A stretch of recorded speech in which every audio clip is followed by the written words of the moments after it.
वहीं शादी का सीजन शुरू होते ही सोने के दामों ने आम जनता को झटका दिया है।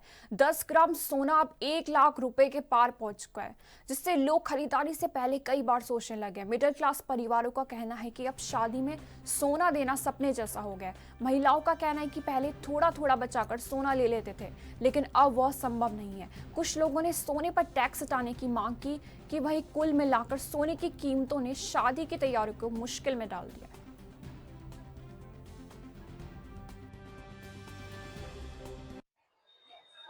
क्या नाम है आपका? और सोने के दाम जो है वो 1 लाख क्रॉस कर चुके हैं, तो कितना प्रभाव जो है वो पड़ेगा? नमस्कार, मेरा नाम करण है और मैं अम्बाला से हूँ। हाल ही में मैंने आज सुबह न्यूज़पेपर पढ़ा तो उसमें मैंने देखा कि जो सोने के दाम है वो 1 लाख क्रॉस कर चुके हैं। ये हमें थोड़ा सा हमारे लिए सोचने का विषय बन रहा है, क्योंकि अभी फिलहाल सीजन चल रहा है शादियों का, और शादियों में जो सबसे ज़रूरी होता है एक औरत के लिए, वो होता है उसका श्रृंगार। श्रृंगार जो सोने से ही किया जा सकता है।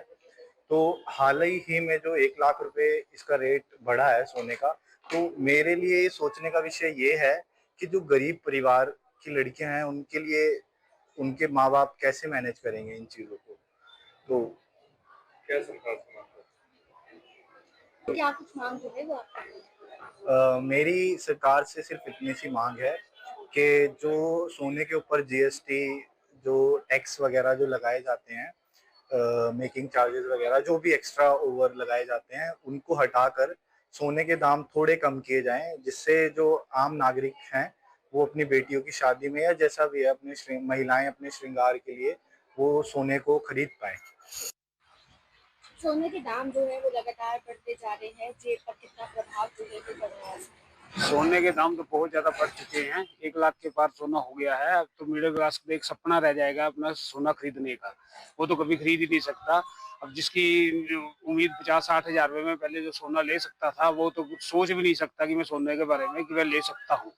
सोना की तो अब उसके ख्वाबों में ही रह जाएगा, ख्वाब में ही करेगा। जिसकी शादी घर में शादी वगैरह होगी, जिसका एक बजट एक सीमित होता है, एक सीमित बजट में है, लेकिन अब वो सीमित क्या है कि अब तो बिल्कुल भी वो पहुंच ही नहीं सकता उसके बराबर, वो सोने के बराबर।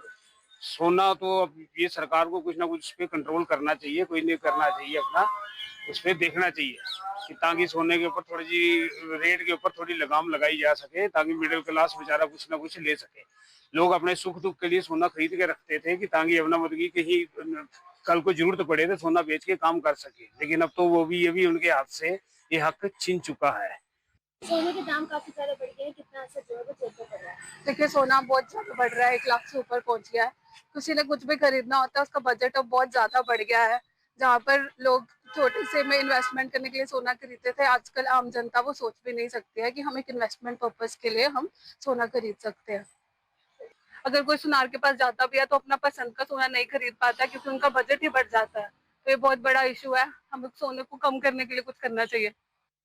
सर, क्या नाम है आपका? सोने के दाम जो है वो काफी ज्यादा बढ़ गए हैं, ऐसे में क्या असर जो है वो एक आम इंसान की जेब पर पड़ेगा? मैं Ravindra Kumar, assistant professor government college Ambala के। सोने के दाम तो लगातार आसमान छूते जा रहे हैं। इसका मिडिल क्लास और लोअर मिडिल क्लास पे भारी असर पड़ने वाला नजर आ रहा है। हिंदुस्तान में जैसे अभी त्योहारों का सीजन आने वाला है, और शादियों का सीजन आने से पहले सोने के दाम जो है वो आसमान छू रहे हैं। तो लोअर मिडिल क्लास पे और मिडिल क्लास पे भारी जो वजन पड़ने वाला दिखाई दे रहा है। तो भारत में कंजप्शन बहुत ज्यादा है सोने की। भारत जैसे देश में अगर सोने के रेट्स को कंट्रोल ना किया गया तो बहुत ज्यादा दिक्कत और परेशानी लोगों को उठानी पड़ सकती है। क्या एक मांग है इस दाम को लेकर? हाँ, सरकार की तरफ से जो आयात शुल्क है या जो जीएसटी के जो परसेंटेज है उसको कम करके लोगों को राहत